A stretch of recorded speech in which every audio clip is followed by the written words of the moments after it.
भोपाल में एक एनजीओ द्वारा संचालित चिल्ड्रन होम का शुक्रवार को राज्य बाल अधिकार संरक्षण आयोग के अध्यक्ष व सदस्यों द्वारा निरीक्षण किया गया, जहां जांच के दौरान सामने आया कि 26 बच्चियां चिल्ड्रन होम से गायब हैं, जिससे शासन प्रशासन में हड़कंप मच गया।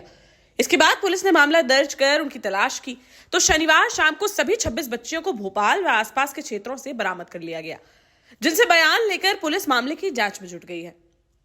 दरअसल भोपाल के परवलिया थाना क्षेत्र में आंचल मिशनरी संस्था द्वारा बिना अनुमति के चिल्ड्रन होम संचालित किया जा रहा था, जिसका शुक्रवार को राज्य बाल अधिकार संरक्षण आयोग के अध्यक्ष व सदस्यों ने निरीक्षण किया तो सामने आया कि 26 बच्चियां वहां से गायब हैं।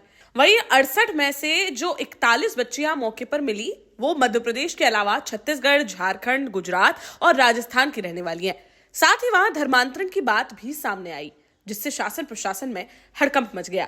थी हमारे पास कि एक हॉस्टल संचालित हो रहा है, तो हम लोग देखने गए थे उसको, परंतु ये भी जानकारी थी कि वहाँ पर ऑर्फन बच्चे हैं।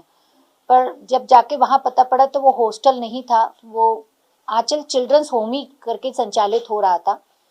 और जो उसके संचालित करने वाले अनिल मैथ्यू लगभग जब से चाइल्ड लाइन चालू हुई है भोपाल में, रेलवे चाइल्ड लाइन संचालित करने वाली संजीवनी के डायरेक्टर है और उनको ये सारी चीजें बहुत अच्छे से ज्ञात था। तब भी उन्होंने ऐसे बच्चों को जो उनके रेलवे चाइल्ड लाइन के वर्कर के रूप में आउटरीच प्रोग्राम के तहत बच्चे चिन्हित किए गए, जिनको कि 24 घंटे के अंदर बाल कल्याण समिति के समक्ष प्रस्तुत करना होता है, वो सारे के सारे बच्चों को बाल कल्याण समिति के समक्ष प्रस्तुत न करके उनको होम्स में रखा गया। साथ ही वहां पर जो अन्य राज्यों के और जिलों के बच्चे मिले, ये भी एक चिंता का विषय है कि वो बच्चे यहाँ कैसे आए, उसकी जानकारी कैसे मिली उनको यहाँ तक अप्रोच, क्योंकि संस्था तो 3 साल पहले खुली हुई है। तो कब से ये रैकी की जा रही थी बच्चों की कि इस तरीके के बच्चों को यहाँ पर लेके आना है। और जो 68 बच्चियां थी उसमें से 26 बच्चियां हम लोगों को वहां पर नहीं मिली। धर्मांतरण को लेके बच्चों से जब बातें की गई कि उनके पूजा पद्धति की क्या दिनचर्या है, तो उसमें केवल और केवल यीशु की ही प्रार्थना थी। और एक बच्ची से जब मैं बात कर रही थी, अच्छी समझदार बच्ची थी वो, तो मैंने उससे पूछा भी था कि आप लोग अपनी प्रार्थना नहीं करते? तो बोले हम लोग करते थे, एक लड्डू गोपाल जी की मूर्ति थी पर उसको पानी में विसर्जित करवा। वहीं मामला संज्ञान में आने पर पूर्व सीएम शिवराज सिंह चौहान ने भी ट्वीट कर सरकार से एक्शन लेने की बात कही। उन्होंने ट्वीट कर लिखा, भोपाल के परवलिया थाना क्षेत्र में बिना अनुमति संचालित बाल गृह से 26 बच्चियों के गायब होने का मामला मेरे संज्ञान में आया है। मामले की गंभीरता तथा संवेदनशीलता को देखते हुए सरकार से संज्ञान लेने एवं त्वरित कार्यवाही करने का आग्रह करता हूं। शिकायत मिलने पर परवलिया पुलिस ने शनिवार को चिल्ड्रन होम संचालक और पदाधिकारियों के खिलाफ एफआईआर दर्ज की। वहीं राष्ट्रीय बाल अधिकार संरक्षण आयोग ने भी संज्ञान लेते हुए मुख्य सचिव मीरा राणा से 7 दिन में जांच रिपोर्ट मांगी है। इधर एफआईआर दर्ज कर पुलिस चिल्ड्रन होम से गायब 26 बच्चियों की तलाश में जुट गई, जहां काफी खोजबीन के बाद शनिवार शाम तक सभी 26 बच्चियों को बरामद कर लिया गया। एसपी ने बताया कि चिल्ड्रन होम में मन न लगने के कारण ये बच्चियां अपने घर पर वापस चली गई थी, जिस पर चाइल्ड वेलफेयर समिति में बच्चियों के बयान दर्ज कराए जा रहे हैं। उनके बयानों के आधार पर ही आगे की कार्यवाही की जाएगी। छात्रावास क्या ये हमारी जो राष्ट्रीय बाल आयोग के सदस्य हैं उनकी टीम और महिला बाल विकास की टीम ने संयुक्त रूप से 4 तारीख को यहाँ पे निरीक्षण किया था, जिसमें ये पाया गया कि रजिस्टर्ड जो है ये छात्रावास नहीं था और यहाँ पे जो है बच्चे रखे हुए थे वो लोग।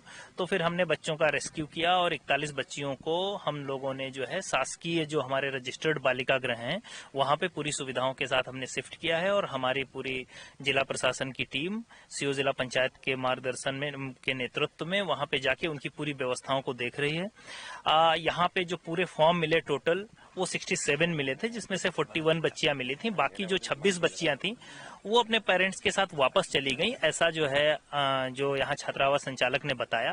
अभी हमने पूरी पुलिस को वहां पे भेजा। अभी 10 बच्चियां जो है वहां पे हमें मिल गई हैं एक जगह पर, जो अपने माता पिता के साथ हैं। बाकी जो बच्चियां 16 हैं उनके लिए भी टीम दूसरी जगह पर गई है। तो इसलिए कोई ये गुमशुदी वाला या बच्चियां जो है चोरी हो गई वैसा मामला दिखाई नहीं दे रहा, क्योंकि 26 में से अभी हमको 10 हमने वेरीफाई कर ली हैं जो वापस चली गई थी। 16 है उन्हें भी हम वेरीफाई कर रहे हैं और अभी 1 आध घंटे के अंदर वो भी हम वेरीफाई कार्रवाई कर लेंगे। ये अयोध्या नगर बस्ती की बच्चियां हैं, इसके अलावा हम ये क्या है कि जैसे कहीं बच्चियों को रेस्क्यू करते हैं चाइल्ड लाइन से, जैसे लाइक रेलवे स्टेशन से, बस स्टैंड से, तो फिर वो कई बार जो है पढ़ते हैं और कई बार माता पिता फिर उनको वापस ले गए। तो फिर यहाँ क्यों रखी गई थी वो एक्चुअली क्या है कि ये चाइल्ड लाइन कई बार ऐसा लगता है कि कोई बच्ची अनाथ है जो रेलवे स्टेशन पे है, तो उसको ले आते हैं और बाद में जब उनके माता पिता होते हैं तो उनको ट्रेस करके वापस भेजते हैं। दूसरा धर्मांतरण को लेकर कहा जा रहा है कि उनसे मिशनरी प्रेयर कराई जाती थी यहाँ पर। नहीं, देखिए अभी यहाँ ऐसा कहना ठीक नहीं है। अगर ऐसा कोई एंगल आएगा, अगर ऐसा कुछ लगेगा तो हम सख्त कार्रवाई करेंगे। अभी तो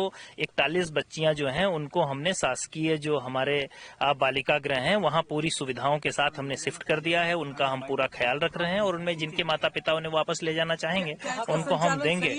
नहीं, इसीलिए हमने उस पर कठोर FIR की है क्योंकि ये रजिस्टर्ड नहीं था, हमारे परव्यू में नहीं था। हमें इसकी जानकारी मिली राष्ट्रीय बाल आयोग के माननीय सदस्य को और हमारी टीम ने मिलकर, इसीलिए यहाँ पे जो है कार्रवाई करी। तो अगर सही होता तो हम कार्रवाई नहीं करते। पुलिस में FIR दर्ज हो गई है और हम जो है सख्त कार्रवाई करेंगे। राज्यों से थी? नहीं, ये मध्य प्रदेश में है, भोपाल से हैं, कुछ जो है सीहोर, विदिशा, छिंदवाड़ा वगैरह के बच्चे बाल हैं। संरक्षण आयोग ने कहा है गुजरात, राजस्थान, ये तो आपकी जांच में झारखंड, ये भी आया है क्या? नहीं, अभी हम एक एक जो हैं उनसे उनका डिटेल ले लेंगे। अभी हमने शिफ्ट किया है, अभी बच्चियों को और उनकी सुविधाओं का ध्यान रख रहे हैं, वो कंफर्टेबल हो जाएंगे तो फिर हम उनसे जानकारी। ये सब 18 साल से कम की। धर्मांतरण के एंगल पे जांच होगी? नहीं, अब ऐसा अगर कुछ भी मामला प्रकाश में आएगा तो हम निश्चित रूप से जांच करेंगे। सर, और भी इस प्रकार के अगर कहीं दिखेंगे तो उन पे कुछ कार्रवाई?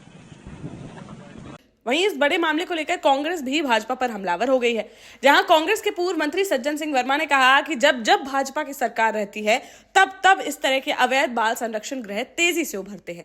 धर्मांतरण के साथ साथ मानव तस्करी का घिनौना खेल खेला जाता है। जब जब भारतीय जनता पार्टी की सरकारें रहती हैं, इस तरह के अवैध बाल संरक्षण गृह तेजी से उभरते हैं। धर्मांतरण के साथ साथ मानव तस्करी का भी एक घिनौना खेल ये बीजेपी के राज्यों में उनकी सरकारें रहती तब होता है। देश का जाना माना सैनफिन ग्रुप आपके लिए फिर लाया है झांसी में वास्तु के हिसाब से फ्लोर प्लान सहित एक शानदार टाउनशिप, जिसमें सुरक्षा की दृष्टि से CCTV, एक ही ग्रैंड गेट से एंट्री और एग्जिट, चौड़ी सड़कें, parking, car wash area, senior citizen and international fountain parks, swimming pool, gym, badminton, tennis आदि courts, school, hospital, shopping mart आदि कई सुविधाएं। इसीलिए तो हम झांसी में लोगों की पहली पसंद। 12 साल पहले अपने स्टार्टअप के साथ ही योग्य नेतृत्व, अनुभवी टीम और सक्षम सेंट्रलाइज और उत्तरदायी प्रबंधन के बल पर सबको घर गुणवत्ता के साथ समय पर घर की योजना के तहत सैनफिन समूह ने बहुत ही कम समय में 1500 से ज्यादा यूनिट्स को दिया है कब्जा। समय पर डिलीवरी से हमारे ग्राहकों में बड़ा है विश्वास और मिली है संतुष्टि। सैनफिन समूह ने बहुत कम समय में सैनफिन Ashok city, green homes residency, green homes city, सैनफिन Ashok valley, Delhi public school, सैनफिन शाखा, केन सैनफिन अस्पताल सहित कई अन्य परियोजनाओं के साथ नई झांसी के निर्माण में स्थापित किया है एक बड़ा मुकाम। तो आप भी आज ही आइए अपने परिवार के साथ और कीजिए अपने सपने साकार।